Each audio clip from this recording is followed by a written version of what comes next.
বাবা সকালে রান্না করছো কেন? আর বলিস না, তোর ঠাকুমা আজকে শরীরটা খারাপ, তাই তোর মা এখন বিভিন্ন কাজে ব্যস্ত, না করলে তো খেতে পাবো না সকালে, লোক নাই জোর নাই। তোর মা এখন ঠাকুর পুজো করতে গেছে, তাই আজকে সকাল হলে ঘুগনিটা আমি করে নিলাম।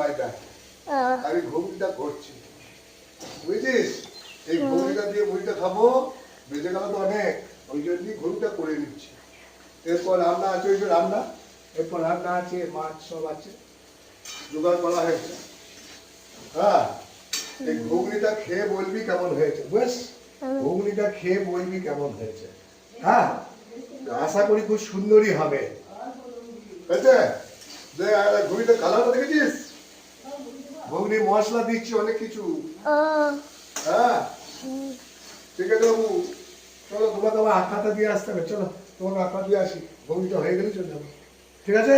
হ্যাঁ, যাও চলো।